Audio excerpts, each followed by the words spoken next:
हरिओम, ओम आनंद ma'am, Om Shanti ma'am, ओम ज्ञान ma'am. आप सभी दर्शकों का हमारे चैनल पर स्वागत है। आज हम लोग बीएड सेकंड सेमेस्टर के अंतर्गत जो है प्रजातांत्रिक शिक्षण व्यूह रचना के अंतर्गत मस्तिष्क उद्वेलन या मस्तिष्क विप्लव शिक्षण व्यूह रचना के विषय में अध्ययन करेंगे। मस्तिष्क उद्वेलन का तात्पर्य है कि जो मानसिक रूप से अधिगमकर्ता को समस्या के समाधान हेतु या सृजनशीलता के लिए या किसी कार्य के लिए या किसी समस्या के लिए या किसी आवश्यकता के लिए जानबूझ करके प्रोत्साहित करते हुए विभिन्न विचारों के माध्यम से अधिगम कराने का या विचार व्यक्त करने का जो है प्रक्रिया को अपना करके जो है उसे सिखाने पर बल दिया जाता है।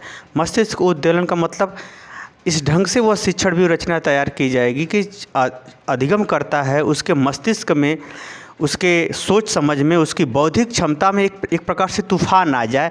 उस समस्या के समाधान के लिए काफ़ी विचार को प्रोत्साहन दिया जाए। समस्या के समाधान हेतु या सृजनशीलता हेतु या व्यवहार हेतु जो है अनेक प्रकार के विचारों को जानबूझ करके उत्पन्न करने के लिए प्रेरित कर दिया जाता है, जिससे छात्र क्या होता है अपने जो है मानसिक क्षमता का पूर्ण उपयोग करके समस्या का समाधान खोजते हुए अधिगम करने का कार्य करता है या सीखने का कार्य करता है। उसी को हम कहते हैं मानसिक विप्लव या मस्तिष्क विप्लव शिक्षण व्यूह रचना कहते हैं। इस शिक्षण जो व्यूह रचना है इसकी जो है खोज या इसके जनक जो है A.F. ऑसबॉर्न जी हैं। A.S. ऑसबॉर्न जी ने इसके माध्यम से जो है एक प्रकार से शोध के अंतर्गत खोज को अत्यधिक बढ़ावा दिया था। खोज को जो है अत्यधिक बढ़ावा दिया था इस प्रक्रिया के माध्यम से। आइए इसको हम लोग थोड़ा डिटेल में देखते हैं।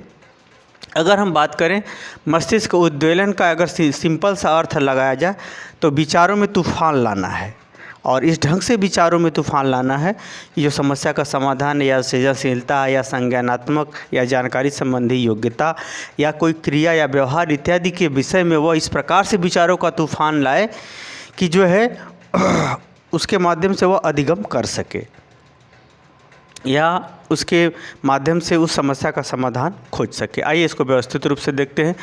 शिक्षक द्वारा शिक्षण के माध्यम से छात्रों का छोटा समूह हो, इसमें बड़ा समूह कार्य नहीं कर पाता, यानी शिक्षक द्वारा शिक्षण के माध्यम से समस्या के समाधान के संदर्भ में या सृजनशीलता के संदर्भ में किसी चीज़ की खोज के लिए या किसी चीज़ में परिवर्तन के लिए या किसी चीज़ को नए ढंग से व्यवस्थित करने के लिए, यानी समस्या के समाधान हेतु, सृजनशीलता हेतु या संज्ञानात्मक योग्यता क्षमता के विकास हेतु या क्रिया या व्यवहार के संदर्भ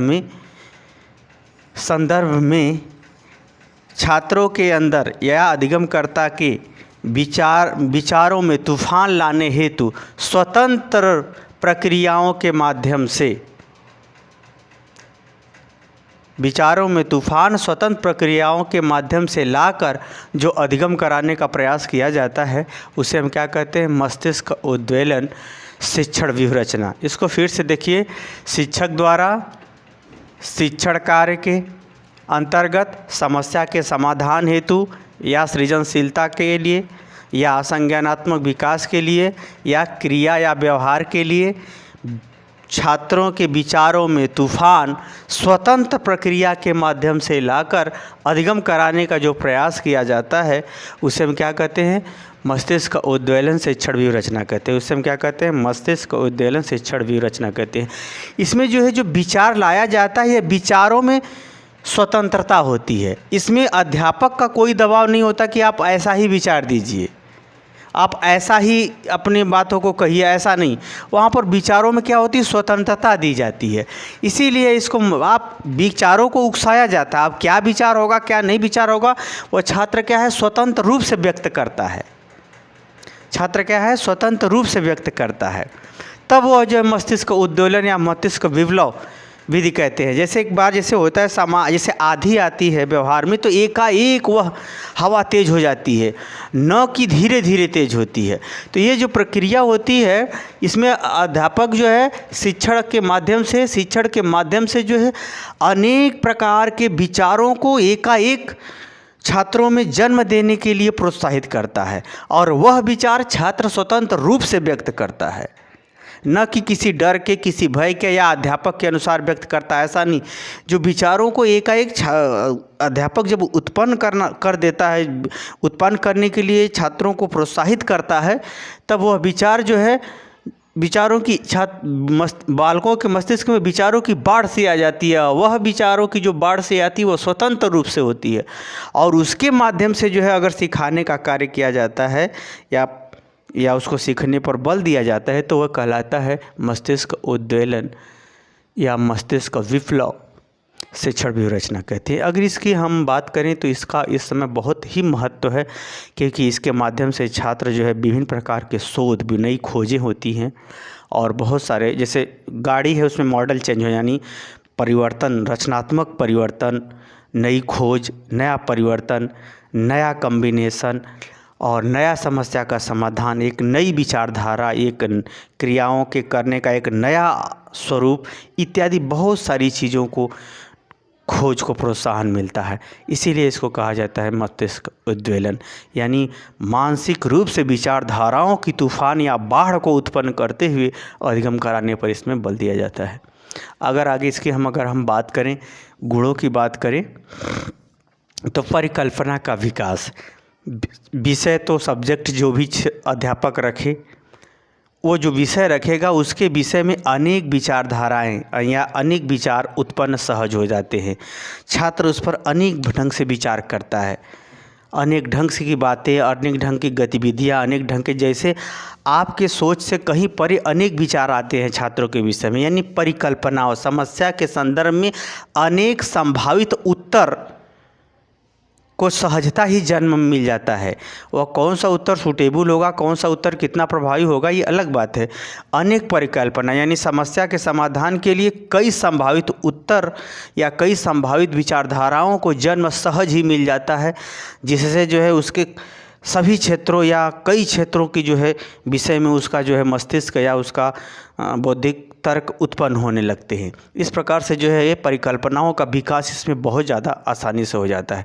जैसे कोई आदमी एकाएक गर्मी में बीमार पड़ जाता है तो उसके लिए आपके बहुत सारी परिकल्पना आपके दिमाग में आएगा। हो सकता है लू लग गई हो सकता है उसका पेट खराब हो सकता है वह भूखा हो सकता है वह किसी पहले से बीमार हो सकता है कि वह जो है पानी की कमी के कारण से चक्कर आके ऐसा हो गया हो। तो यानी समस्या तो एक ही है, अनेक विचार उत्पन्न होते हैं। तो उसी तरह से ये मस्तिष्क जो उद्वेलन होते हैं, जो विचार के जो तूफान से आते हैं, तो वह स्वतंत्र रूप से आते हैं और अनेक प्रकार से आते हैं। तो इस प्रकार से अगर देखा जाए तो इसमें सहज ही अनेक परिकल्पनाओं को या अनेक परिकल्पनाओं का विकास हो जाता है।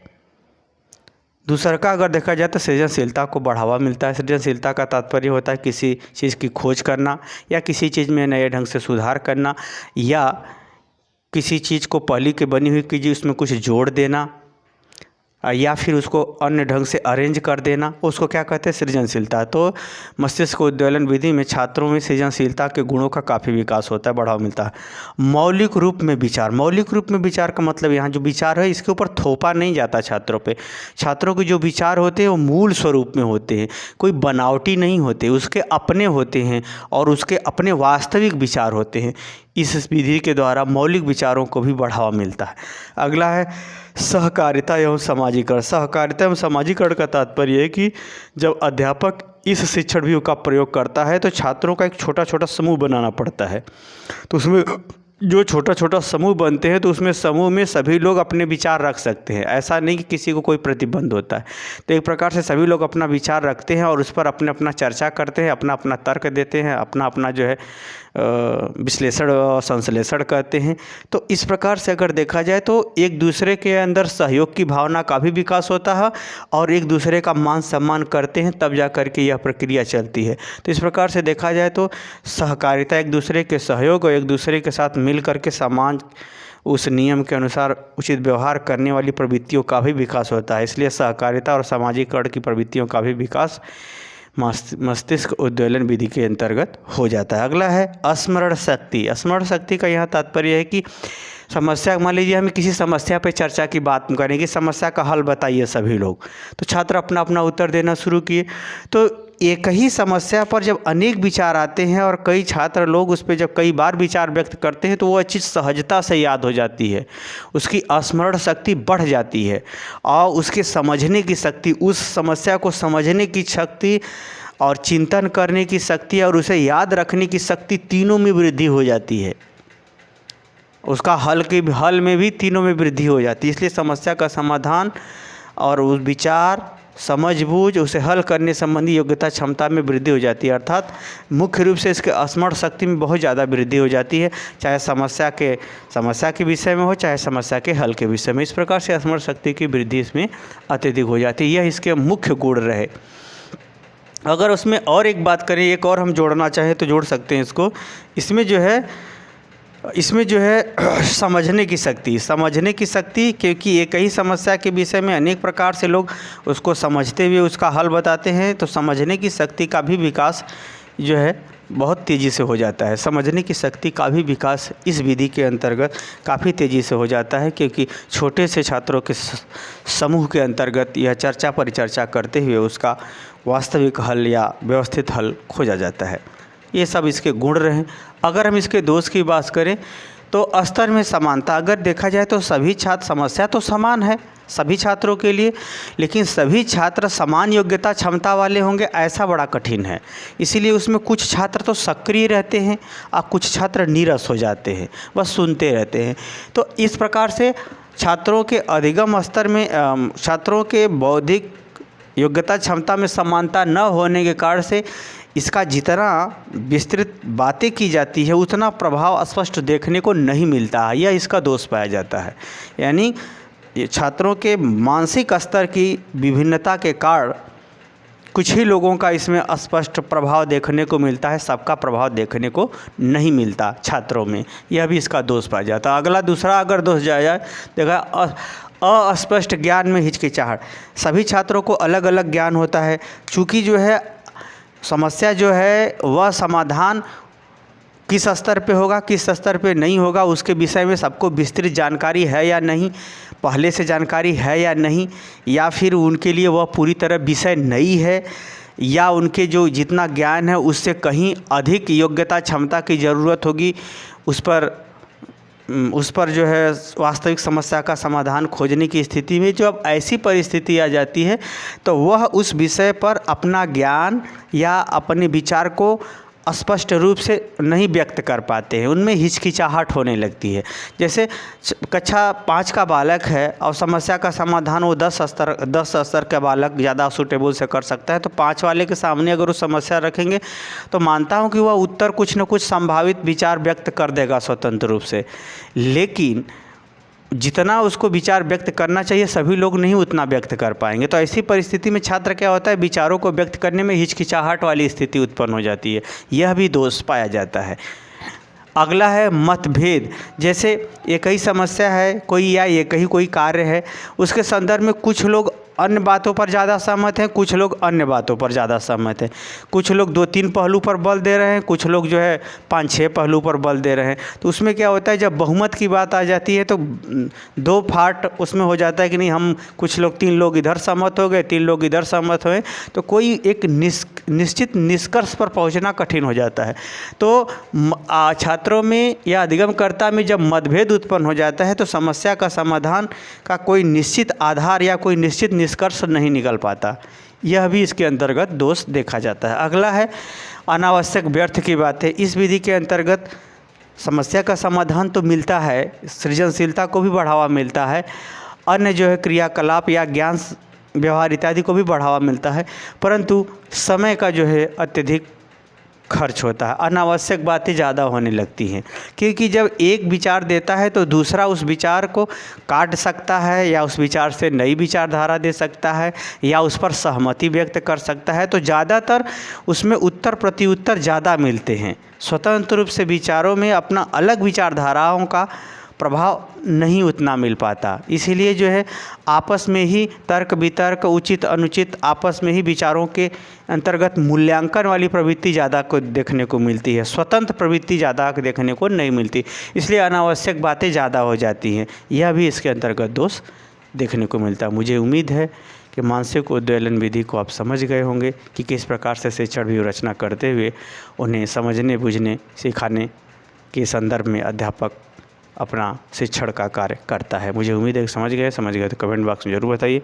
साथ ही मेरे चैनल को लाइक शेयर सब्सक्राइब भी कीजिए। हरिओम।